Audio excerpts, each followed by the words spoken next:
আসসালামু আলাইকুম প্রিয় দর্শক, আপনারা নিশ্চয়ের মধ্যে জানেন যে নেপালের আমাদের খুব কাছের দেশ, নেপালের সরকারের পতন ঘটেছে।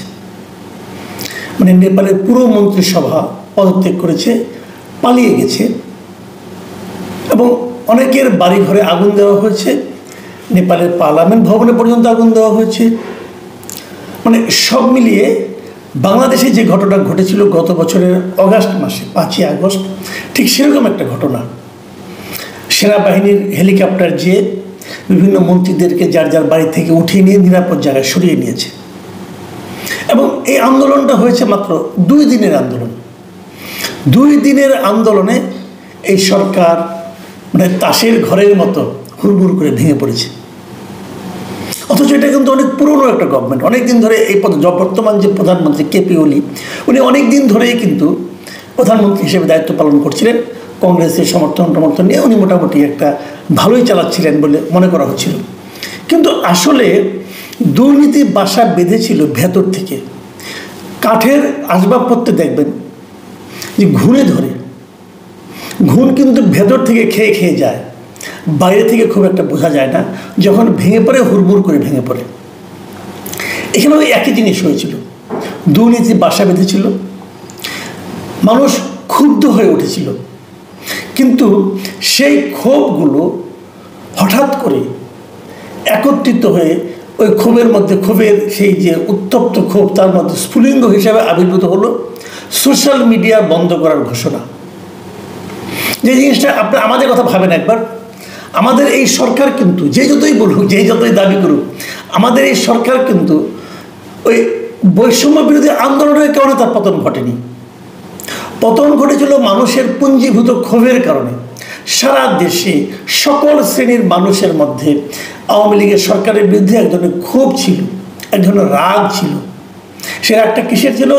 যে তারা গণতন্ত্র হরণ করেছিল, মানুষের কথা বলার অধিকার ছিল না, মানুষের সারা দেশের মানুষের মধ্যে তারা একটা ভয়ের সংস্কৃতি চালু করেছিল যে প্রতিবাদ করলে তাকে তুলে নিয়ে গুম করা হবে।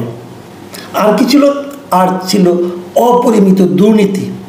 একটা বিশেষ শ্রেণীকে সরকার দুর্নীতি করার অবাধ লাইসেন্স দিয়ে দিয়েছিল এবং সেই শ্রেণী দুর্নীতি করতে করতে শেষ দিকে না, শুরু থেকেই ধরেন আপনি দেশের সম্পদ তারা বাইরে পাচার করে দিত, পাচার করে বাইরে নিজস্ব একটা সাম্রাজ্য তারা গড়ে তুলত এবং তারা সেই সাম্রাজ্যে এখন কিন্তু বসবাস করছে।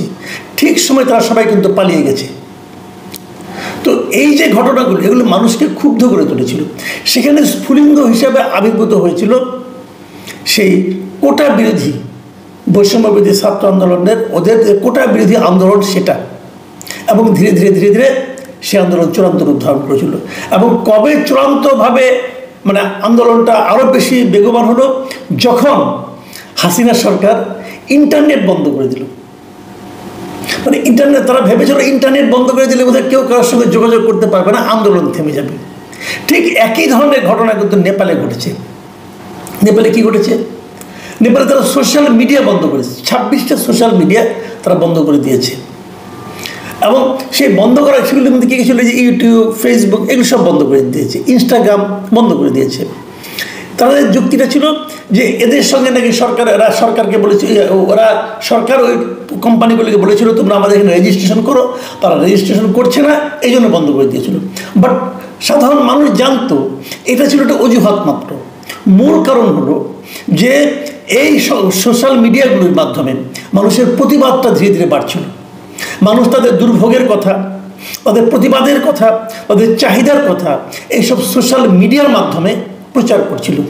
ওখানকার যে সমস্ত পত্রপত্রিকা এবং টেলিভিশন, সেগুলি সরকার দ্বারা নিয়ন্ত্রিত হচ্ছিল, অথবা তারা সরকারের মোসাহেবি করছিল, সাংবাদিকরা সরকারের মোসাহেবি করছিল। তখন এই ধরনের মানে যারা নাকি সোশ্যাল মিডিয়া, তারা শক্তিশালী হয়ে উঠেছিল এবং তারা স্বাধীন সাংবাদিকতা করছিল। এবং ওখানকার যারা সংবাদ পাঠক, সংবাদ যারা পেতে চেয়েত, বিভিন্ন শ্রেণীর মানুষ, তারা এই সোশ্যাল মিডিয়ার উপর নির্ভর করত প্রকৃত তথ্যটা পাওয়ার জন্য। ঠিক যেমনটি এখন আমাদের দেশে হচ্ছে।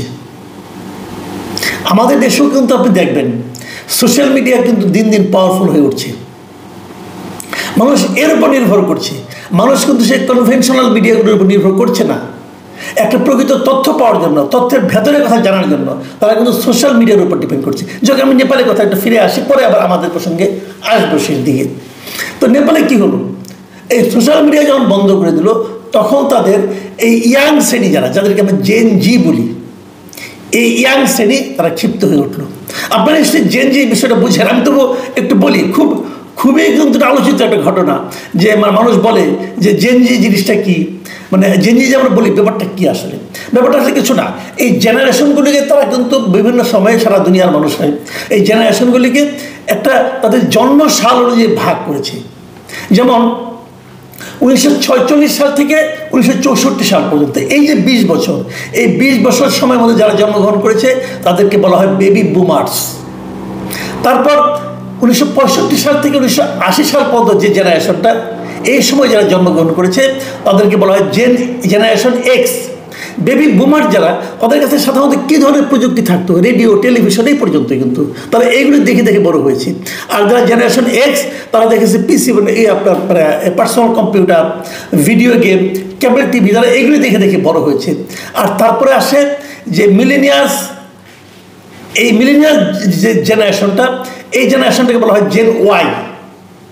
এই জেন ওয়াই যারা, এদের জন্ম হয়েছে বেসিক্যালি 1981 সাল থেকে 1996 সাল, এই সময়টাতে। এরা কিন্তু ইন্টারনেট দেখেছে, মোবাইল ফোন দেখেছে, সোশ্যাল নেটওয়ার্ক যারা আছে, যে সামাজিক যোগাযোগ মাধ্যম, এটা তো অল্প অল্প করে দেখেছে। কিন্তু তাদের সময় স্মার্টফোনটা আসেনি। স্মার্টফোনটা এসেছে 1997 সাল থেকে পরবর্তী সময় 2014-15 পর্যন্ত, 12 থেকে 15 বলা হয়। এরাই হলো জেন জি। মানে আজকে যাদের আমরা দেখছি তারা কিন্তু 1997 সাল থেকে 2015-র মধ্যে তাদের জন্ম হয়েছে। 15টা ধরা হচ্ছে না এই কারণে, 15টা যাদের, তাদের বয়স এখন 10 বছর মাত্র, তারা তো আন্দোলন করতে পারে না। তো এরা কী দেখে বড় হয়েছে? এরা বড় হয়েছে স্মার্টফোন দেখে, ইউটিউব দেখে, ইনস্টাগ্রাম, টিকটক, এগুলো দেখে দেখে করেছে। এবং এরা প্রযুক্তি, গ্লোবালাইজেশন, তথ্য প্রযুক্তির সঙ্গে এদের জীবনটাকে তারা অঙ্গাঙ্গিভাবে জড়িয়ে নিয়েছে। এরা দিন দুনিয়ার সম্পর্কে অনেক খবর রাখে, এবং আপনি তাদের কিছু একটা বুঝিয়ে, 7-5 বুঝিয়ে বিদায় করে দেবেন, সেটা পারবেন না। তো সেই রকম এই জেনজি কিন্তু এই আন্দোলনটা মূলত করেছে। এটা জেনজি, ওরা বলছে জেনজির আন্দোলন। আমাদের যে আন্দোলনটা হয়েছিল, এটাও বেসিক্যালি জেনজির আন্দোলনই ছিল কিন্তু। মানে এই জেনারেশনটা খুবই স্মার্ট। এরা আপনাদেরকে কিছু একটা বুঝাবে না, এটা এখানে হয় না, এটা এখানে হয় না, সঙ্গে সঙ্গে দেখবেন যে মোবাইল টিপে বলে দেবে না, তোমার কথাটা ঠিক না, আসল তথ্য হলো এটা। এরা সোশ্যাল নেটওয়ার্কিংয়ের উপর খুব জড়িত। তো এই গ্রুপের লোকজন মানে এবার ক্ষিপ্ত হয়ে গেছে নেপালে। কারণটা, এটা আরেকটা কারণ আছে। আরেকটা কারণ হলো, এদের কিন্তু অনেকের ইনকামও কিন্তু এই সোশ্যাল নেটওয়ার্কিংয়ের উপর নির্ভর করে। ইউটিউব থেকে অনেকে টাকা পয়সা ইনকাম করে, ফেসবুক থেকে করে। তো তাদের এই যে যখন 26টা নেটওয়ার্ক বন্ধ করে দিল, তখন অনেকের কিন্তু একটা বড় অংশের আয়ের সোর্সও কিন্তু বন্ধ হয়ে গেল। একদিকে আয়ের সোর্স কমে গেল, আরেকদিকে তাদের প্রকৃত সংবাদের প্রাপ্তি বন্ধ হয়ে গেল। এবং তারা মানে তাদের যে জীবন ধারণ, তাতে এটার উপর নির্ভর করে জীবন ধারণ করে, সারা দুনিয়ার খবর তারা এখান থেকে পায়। তখন এটা বন্ধ হয়ে গেল, তখন তারা ক্ষিপ্ত হয়ে গেল। এবং সেই সঙ্গে যুক্ত হলো পুরো নেপালের জনগণ, যারা নাকি এই সরকারের কর্মকাণ্ড দ্বারা আগে থেকে ক্ষিপ্ত ছিল। সব মিলিয়ে 2 দিনের আন্দোলনে সরকার পতন। দেখুন, এটাই কিন্তু হতে থাকবে, আগামী দিনগুলোতে এরকমই হবে। কারণ যারা জেনজি, তারা তো এরকমই স্মার্ট, তারা দ্রুত বেগে কিন্তু সিদ্ধান্ত নিতে পারে, এবং তারা জেনে বুঝে সিদ্ধান্ত নেয়। পরে যে সমস্যাটা হয় কিছু একটা, অনেকে এটাকে ধরে রাখতে পারে না। কারণ তখন তো আবার যেই সরকারের পতন হয়ে যায়, তখন তারা আবার যার যার নিজের কাজে ফিরে যায়। তখন আবার এই চান্সে অন্য কেউ এসে, যারা এই আন্দোলনের সঙ্গে সম্পৃক্ত নয়, তারা এসে কিন্তু বসে যায় ক্ষমতায়। এবং তারা এসে এই বৃদ্ধের মতো, আগের মতোই ওই বেবি বুমার্স কিংবা তারও আগের জেনারেশন, তারা ওই একই রকমভাবে কাজ করতে থাকে, যা নাকি এদের সঙ্গে চাহিদার সঙ্গে মিলে না। ঠিক আমাদের দেশে হুবহু সেরকম হয়েছে এবং হচ্ছে, সেটা হয়তো আমরা বলবো না, এটা বললে অনেকে মন খারাপ করবেন, কিন্তু বাস্তবতাটা কিন্তু ওদিকেই যাচ্ছে। আমাদের এখানে কী হচ্ছে এখন বলুন? সোশ্যাল মিডিয়ার উপর মানুষ নির্ভর করছে। একটা খবরের জন্য মানুষ কিন্তু ইউটিউব দেখছে, ফেসবুক দেখছে, তারা কিন্তু টেলিভিশন খুলে বসছে না, তারা কিন্তু পত্রিকার পাতায় খুঁজছে না আসলে কি ঘটলো। এবং এটা কিন্তু ইয়াং জেনারেশনের মধ্যে হচ্ছে, এবং বয়স্ক লোকও কিন্তু আসলে এদের উপরে ডিপেন্ড করছে। কাজেই এটাও কিন্তু সরকারের জন্য হুমকি হয়ে যাচ্ছে। তখন সরকার নানাভাবে চেষ্টা করছে যারা কথা বলে ওদের কথা থামায় দেবো। আমাদের এখানে এখনো ইউটিউব বন্ধ হয় নাই, কিন্তু যারা ইউটিউবে যাদের কথা পাওয়া যায়, যাদের কথা সমালোচনা পাওয়া যায়, তাদেরকে থামায় দেওয়ার একটা প্রক্রিয়া চলছে। আপনি দেখছেন গত 15 দিনের মধ্যে মঞ্জুর আলম পান্না, অধ্যাপক হাফিজুর রহমান কার্জন, আবু আলম শহীদ খান, এদের মধ্যে মিলটা কি? আমি কালকে বলেছি, এদের মধ্যে মিল হলো যে এরা সোশ্যাল মিডিয়ায় কথা বলে, সরকারের সমালোচনা করে। এই জিনিসটা এই সরকার আসলে নিতে পারছে না। তো আমি আশা করব ওনাদের মধ্যে সেই সুবোধের উদয় হবে। যে দেখুন, আপনি হয়তো মনে করছেন যে আমি পুলিশ দিয়ে সব থামিয়ে দেব, সবাই মনে করে, হাসিনাও মনে করেছিল, কেপি ওলিও মনে করেছিল, নেপালেও মনে করেছিল। এভাবে কাজ হয় না। মানুষকে কথা বলতে দিতে হবে, মানুষ কি বলে সেটা শুনতে হবে, শুনে আত্মসমালোচনা করতে হবে, নিজের ভুল হলে সেটাকে শুধরাতে হবে। কেবল তাহলেই আপনি জনগণের সঙ্গে থাকতে পারবেন। প্রিয় দর্শক, এখন এই পর্যন্তই। আল্লাহ হাফেজ।